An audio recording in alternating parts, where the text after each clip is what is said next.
Boys and girls, we changed our unit. We changed our unit from reptiles to amphibians. Amphibians can be frogs. Amphibians can be frogs. Amphibians can be salamanders. The work I have toads as well. The work I have here is a matching work. What I have here is different kinds of salamanders. So I will put the objects here.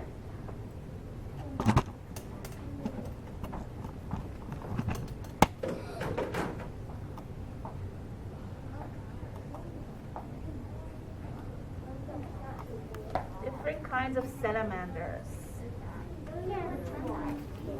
My picture salamander is just swim at water.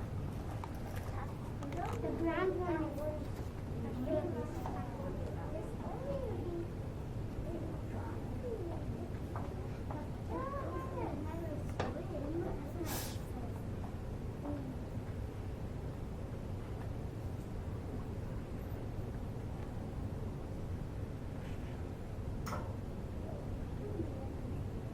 Boys and girls, I'd like to talk to you a little bit about amphibians.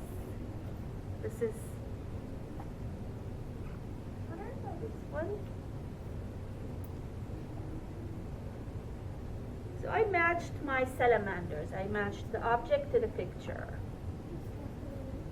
But salamanders are only one of different kinds. Yes. What are the salamanders? Names? I don't know. I don't know, but I can look up. I can look up some later. I know. So boys, yes, you know their name. That's what Smith was asking. He said, "So, do you know the names of these salamanders?" And I don't know the name of the salamanders. So I said I will look it up. Okay. I would like to talk a little bit about the characteristics of amphibians. Boys and girls, amphibians are cold-blooded. It's time to listen. Amphibians are cold-blooded. Does anyone know what that means? What does it mean if an animal is a cold-blooded animal? They stay warm. Okay, what do you mean by that? Sonia, you want to explain? They need to breathe in air. Not quite. Remember, it has to do with the temperature of their body. That they're cold. Actually, boys and girls, when we say a cold-blooded animal, that means that that animal cannot control their temperature. Their body temperature will go up if they sit in the sun.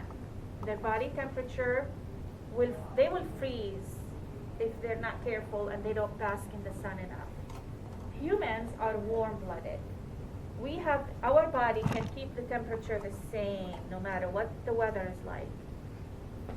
If we're outside and it's snowing, if you take the temperature, it will be the same as if it's not.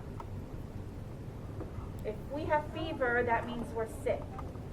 But if you are a frog and you sit in the sun, your body temperature is going to go up. But that doesn't mean you're sick. It just means you're sitting in the sun. So the body does not regulate its temperature if you're a cold-blooded animal.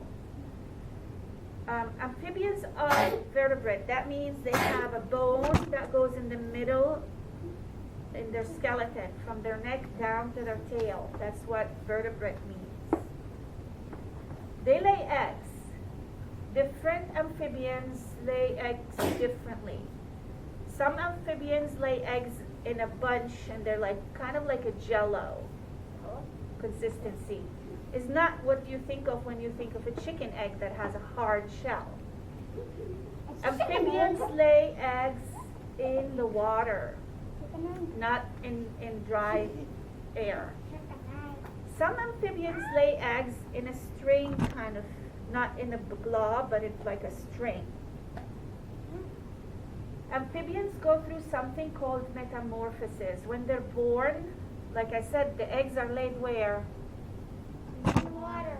So they hatch in the water, and they have gills, they will have tails, and they breathe through their gills. But then when they're grown-ups, when they are mature frog or a salamander, they develop lungs.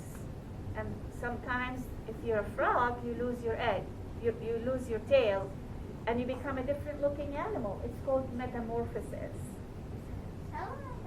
So we will talk about that more, but I just wanted you to know that amphibians are cold-blooded, they're vertebrate, they lay eggs, they live near water, they like to lay their eggs in water, that's why they live near water. Their skin is kind of smooth and wet for most part. And we will be having a lot of different works that have to do with amphibians. We have posters in our classroom. These are frogs and toads. This is a famous tree frog. It only exists in tropical climate.